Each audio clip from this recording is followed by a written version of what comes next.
위하여, 주의 영광을 위하여, 주님을 기쁘시게 하기 위하여 살아가게 하여 주시옵소서.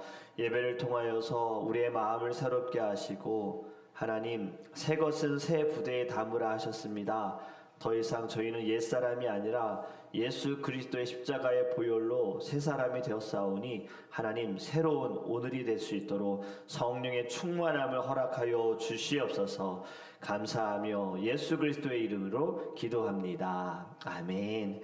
오늘 우리에게 하나님의 말씀 베드로전서 2장입니다. 베드로전서 2장 18절에서 25절 말씀입니다. 베드로전서 2장 18절에서 25절 말씀입니다. 우리 함께 읽겠습니다. 사환들아, 범사에 두려워함으로 주인들에게 순종하되 선하고 관용하는 자들에게만 아니라 또한 까다로운 자들에게도 그리하라. 부당하게 고난을 받아도 하나님을 생각함으로 슬픔을 참으면 이는 아름다우나 죄가 있어 매를 맞고 참으면 무슨 칭찬이 있으리요. 그러나 선을 행함으로 고난을 받고 참으면 이는 하나님 앞에 아름다우니라. 이를 위하여 너희가 부르심을 받았으니 그리스도도 너희를 위하여 고난을 받으사 너희에게 본을 끼쳐 그 자치를 따라오게 하려 하셨느니라. 그는 죄를 범하지 아니하시고 그 입에 거짓도 없으시며 욕을 당하시되 맞대어 욕하지 아니하시고 고난을 당하시되 위협하지 아니하시고 오직 공의로 심판하시는 이에게 부탁하시며 친히 나무에 달려 그 몸으로 우리들을 담당하셨으니 이는 우리로 죄에 대하여 죽고 의에 대하여 살게 하려 하심이라. 그가 채찍에 맞음으로 너희는 나음을 얻었나니 너희가 전에는 양과 같이 길을 잃었더니 이제는 너희 영혼의 목자와 감독 되신 이에게 돌아왔느니라. 아멘. 네, 고난을 원하는 사람은 아무도 없을 거고요. 고난을 즐기는 사람도 역시 없을 겁니다. 부당한 대우를 받고 억울한 상황에 처하기도 하고 또 설명할 수 없는 상처를 우리는 가능하면 다 피하고 싶어 합니다. 오늘 하루만이라도 고난이 없이 지나갔으면 좋겠다, 이러한 바람을 우리는 갖고 있어요. 하지만 고난을 피할 수 있는 사람은 아무도 없다라는 거죠. 누구에게나 고난은 다 옵니다. 믿음이 있어도 고난이 오고, 기도를 해도 고난이 오고, 말씀을 듣고 열심으로 봉사하고 섬긴다 하더라도 고난이 옵니다. 예수님을 따라가도 억울한 일은 당할 수밖에 없고 또 오해를 받기도 합니다. 피할 수 없으면 즐겨라, 이러한 말 들어보셨을 거예요. 이 말이 주는 의미는 고난 속에서 어떻게 살 것이냐에 대해서 질문하는 겁니다. 오늘 본문이요, 이 질문에 대해서 우리에게 답을 가르쳐 줍니다. 18절 말씀 세 번의 성경으로 제가 좀 읽어드리면, 하인으로 있는 여러분, 극히 두려운 마음으로 주인에게 복종하십시오. 선량하고 너그러운 주인에게만 할 것이 아니라 까다로운 주인에게도 그렇게 하십시오. 이 구절 좀 불편하게 들리지 않습니까? 하인으로 주인에게 복종하는 것은 당연한 말인데, 선량하고 너그러운 주인에게만 하지 말고 까다로운 주인, 좀 괴롭히는 주인, 어떤 주인이든 똑같이 하라라고 말씀합니다. 우리가 사극을 보더라도 선량한 주인들 아래에 있는 종들은 행복해 보입니다. 그들의 삶도 어렵지 않고 노예 신분으로 있지만 노예 같지 않고 자유로워 보입니다. 반대로 종들을 물건 취급하는 주인 아래에 있는 종들은 불쌍합니다. 내일이 보장되어 있지 않습니다. 매일이 불안합니다. 그런데 지금 말씀하시는 것이 이런 주인들에게도 복종하라, 순종하라라고 말씀하고 있어요. 현재로 우리가 생각해보면 우리가 일을 할 때에 우리에게 또 어떤 상사가 있을 것이고 또 사장이 있겠지요. 또 어떤 사장이든지 복종하라는 이야기예요. 선한 사장에게만이 아니라 악한 사장에게, 돈 욕심이 많은 사람일지라도 복종하라. 불의해 보이는 구조여도 따라야 한다라고 지금 말씀하고 있습니다. 여러분, 이 구절이 우리에게 말씀하시는 것은, 우리에게 주는 교훈은요, 누구를 보고 사느냐를 말씀하고 있는 겁니다. 복종하는 것을 사람의 성격이나 사람의 공정함으로 기준을 삼지 말아라. 하나님을 기준으로 삼아라 라고 말씀하고 있어요. 하나님을 기준으로 삼게 되어지면 주인이 어떠하든 어떠한 성격을 가지고 있고 어떠한 성품을 가지고 있든 하나님을 섬기는 마음으로 복종하여라. 복종의 대상이 중요한 것이 아니라 복종의 이유가 중요하다라는 겁니다. 너를 위하여서 너의 그 순종이, 너의 복종이 하나님께 섬김이 되어지고 하나님을 드러낼 수 있다. 어제 말씀처럼 선행이 될 수 있다라는 겁니다.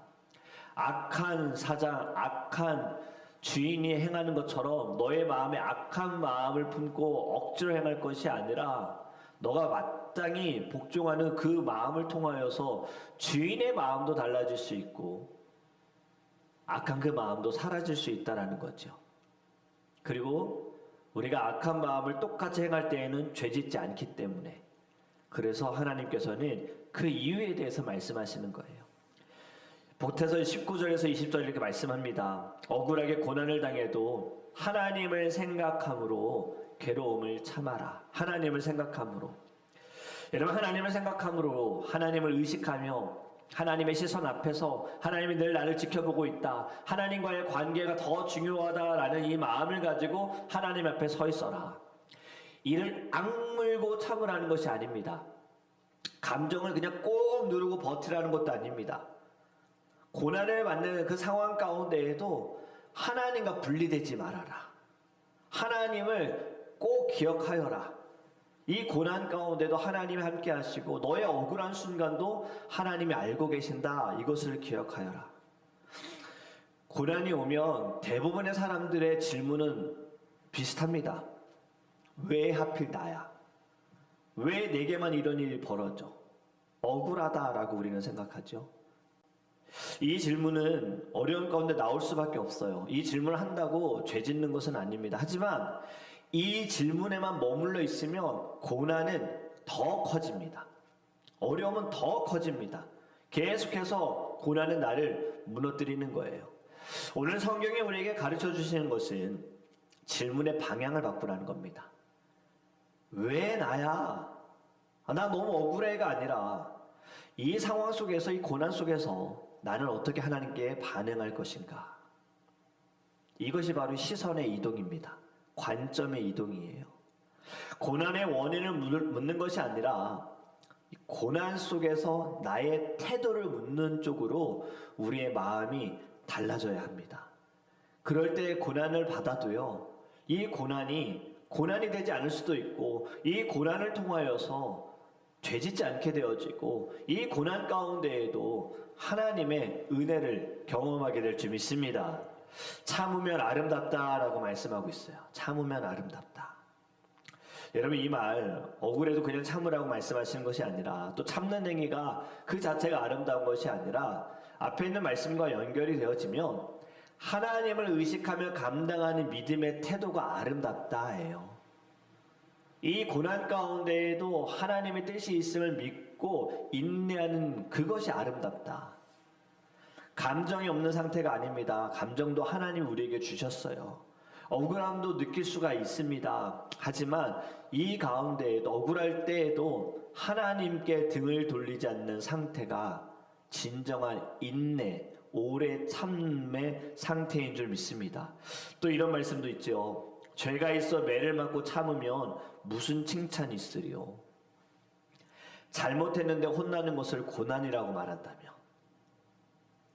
아이들이 잘못해서 부모님한테 혼나면서 난 부모님께 고난당하고 있어 말한다며. 이게 진정한 고난일까요? 자신의 잘못으로 인해서 맞는 매, 그것을 은혜라고 말하지도 말고 십자가라고 불러서도 안 된다라는 겁니다. 고난이라고 다 은혜가 아니고요, 참는다고 다 믿음이 될 수 있는 게 아니에요. 선하게 살다가 하나님 때문에 억울하게 받는 고난이 있지만 이 고난 속에서도 하나님을 의식하면서 살아내는 태도가 헛되지 않는 줄 믿습니다. 이 말씀을 정리해서 말씀을 드리면요, 고난이 우리를 의미 있게 만들지 않아요. 고난이 우리를 다 변화시키는 게 아니더라고요. 고난 받는다고 다 성장하는 것도 아니더라고요. 마음과 태도가 중요합니다. 고난 받는 가운데에도 하나님 앞에서의 나의 태도, 고난을 다르게 만들 수가 있다는 거예요. 그리고 이 고난이 끝나도 나의 믿음은 성장케 되어지고 연단케 되어지고 하나님과 더 가까이 있게 될 줄 믿습니다. 다 고난 받는다 그랬잖아요. 고난을 피할 수 있는 사람은 아무도 없다 그랬잖아요. 그렇다면 다 성숙해야 되는데 그렇지 않는다라는 거예요. 고난을 받는데 그 고난 가운데 문제만 생각하고 원인만 생각하고 이것을 통해서 하나님을 바라보지 못한다면 고난은 계속 고난으로만 머무는 겁니다. 고난이 은혜가 되도록 우리의 시선이 달라지기를 간절히 원합니다. 지금 받는 고난 가운데에도 하나님의 선하심은 변함이 없습니다. 21절에 이렇게 말씀하지요. 너희가 이를 위하여 부르심을 받았으니 그리스도도 너희를 위하여 고난을 받으사 너희에게 본을 끼쳐 그 자취를 따라오게 하려 하셨느니라. 아멘. 오늘 우리가 읽은 말씀 가운데 핵심 말씀입니다. 고난은 예외가 아니라 부르심이다. 너희가 이 고난 때문에 부르심을 받았다. 그 이유가 무엇이냐? 자취를 따라오게 하려 하시기 위하여. 자취를 따라온다. 발자국을 이야기하죠. 발자국, 발자취. 우리가 오늘 부른 찬양처럼 주의 발자취를 따라. 눈이 왔을 때 아무도 걷지 않은 눈밭을 걷다가 뒤를 돌아보면 발자국이 남죠. 모래사장도 마찬가지고. 발자국은 누가 먼저 간 자리의 흔적을 이야기하는 겁니다. 예수님이 가신 자취, 예수님의 길은 어떤 길이었을까요? 꽃길도 아니고 행복한 길도 아니었어요. 십자가의 길이었고 고난의 길이었고 예수님의 피 묻은 발자국이 묻은 자리였습니다. 그것이 바로 예수님이 가신 자취예요. 지금 우리에게 말씀하시는 것이 십자가의 길을 오도록 우리를 부르셨다. 여러분, 이것은 무서운 말이 아닙니다. 나도 고난받았으니 너희도 고난받아야 되는 것이 마땅해, 당연해, 이 이야기가 아니라요. 그 길만이 진리의 길이고 그 길만이 살 수 있는 길이다. 이것이 바로 복음을 이야기하는 거예요. 여러분, 예수님이 먼저 고난의 길을 가셨습니다. 어떻게 고난을 감당하셨는지 22절, 23절에 이렇게 예수님에 대해 말씀하고 있어요. 죄가 없고 거짓이 없고 욕을 받아도 맞대어서 욕하지 않으셨고 공의의 하나님께 모든 것을 맡겨드리셨다. 그냥 참으신 것이 아니라 하나님께 맡겨드리셨다. 어찌 보면 예수님은 십자가에서 침묵하셨습니다. 억울한 일을 당해도 단 한 번도 자신에 대해서 변호하지 않으셨습니다. 변론도 하지 않으셨습니다. 변명도 안 하셨습니다. 고난당하고 채찍을 맞고 배신당하는 그 순간에 예수님께서는 자신의 능력도 하나도 행하지 않으셨습니다. 그냥 조용히 침묵하셨습니다. 그리고 십자가에서 조용히 죽으셨어요. 하지만 그 죽으심이 실패가 아니라 결국은 승리다라는 거예요.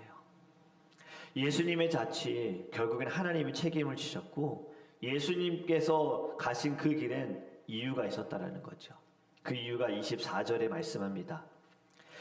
스스로 친히 나무에 달려 그 몸으로 우리 죄를 담당하셨으니 이는 우리로 죄에 대하여 죽고 의에 대하여 살게 하려 하심이라. 그가 채찍에 맞음으로 너희는 나음을 얻었나니. 아멘. 예수님께서 가신 그 고난의 길, 십자가의 길은 우리 때문입니다. 우리의 죄를 담당하기 위해, 우리를 더 이상 죄 가운데 죽는 것이 아니라 이제 우리가 가지고 있는 모든 죄는 죽고 의로 살게 하시기 위하여, 그리고 우리를 낫게 하시기 위하여 채찍에 맞으셨다. 죄가 없으신 주님께서 고난을 당하신 이유, 바로 우리 다른 사람을 살리기 위해서. 우리가 지금 오늘 말씀에 예수님의 자취를 따라가야 하는 이유도 바로 여기에 답이 있습니다. 우리가 그 길을 가야지만 누군가가 살 수 있다는 겁니다. 내가 십자가의 길을 가지 않고는 누군가를 살릴 수가 없습니다. 내가 고난을 당하지 않고서는요, 누군가가 주님을 볼 수가 있는 것이 아니에요. 우리가 십자가의 길을 가게 되어짐으로 말미암아 길 잃은 우리가 예수님을 찾은 것처럼 다른 사람들도 길 잃은 양이 목자를 따라가게 되어질 줄 믿습니다. 그렇기 때문에 여러분, 기꺼이 예수님의 자취를, 발자취를 따라가길 원합니다. 예수님의 자치는 과거의 일이 아닙니다. 아주 오래전에 십자가에서 죽으셨다 과거의 이야기를 하는 것이 아니라 지금도 살아 역사하는 하나님의 길인 줄 믿습니다.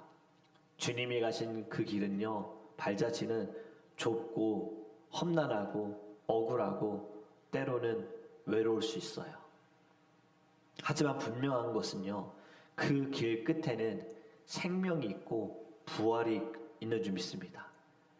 외롭고 어려운 길에 서 있는 주님께서 우리에게 이렇게 늘 말씀하시는 거예요. 나도 거기에 있었고 먼저 걸어가 봤다. 그러니 오늘도 조금 아프고 조금 억울하고 조금 손해를 보는 것 같아도 한 발자국만 걸어가 보자. 이것이 주님의 마음입니다. 여러분, 예수님의 자취 조금 어려워 보이지만 생명의 길입니다. 우리 믿음으로 따라가는 저와 여러분이 되기를 예수님의 이름으로 축복합니다. 기도하겠습니다. 사랑의 주님, 오늘의 말씀을 통하여서 하나님, 우리가 가야 할 길은 주님 가신 그 길을 따라가는 것입니다. 예수님의 발자취를 따라가는 것.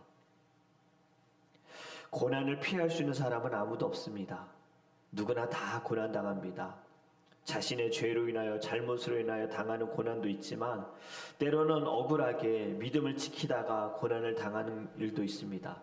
오늘의 말씀을 보니 나의 잘못과 죄로 인하여 받는 고난은 당연한 것이지만 억울한 일 가운데 받는 고난을 인내하는 것은 아름답다 하셨사오니 주님, 저희들 고난을 받는다면 죄 때문에 잘못 때문이 아니라 주를 위하여서 믿음을 지키기 위하여서 끝까지 하나님 이 고난 가운데 참을 수 있는, 하나님 곁에 서 있을 수 있는 믿음을 우리 안에 부어 주시옵소서. 주님이 먼저 가셨습니다. 나를 위하여서 주님이 그 모든 고난을 받으셨습니다. 십자가에서 죽으셨습니다. 주님, 내가 이 길을 가지 않는다면 사랑하는 사람이 살아날 수 없습니다. 간절히 원하는 사람이 주께로 돌아올 수 없습니다. 주님, 오늘 우리가 주님 앞에 기도하며 결단하기 원합니다. 주님 가신 그 길 나도 따라가게 하소서. 기꺼이 내 십자가를 지고 주님을 따라가게 하셔서 하나님, 그 길 끝에 생명이 있고 부활이 있음을 믿고 인내함으로 하나님, 나의 이 모습이 누군가를, 다른 사람을 반드시 살려내는 놀라운 길이 되게 하여 주시옵소서. 오늘 이 마음을 가지고 은혜 가운데 살아가기를 간절히 원하며 살아계신 예수 그리스도의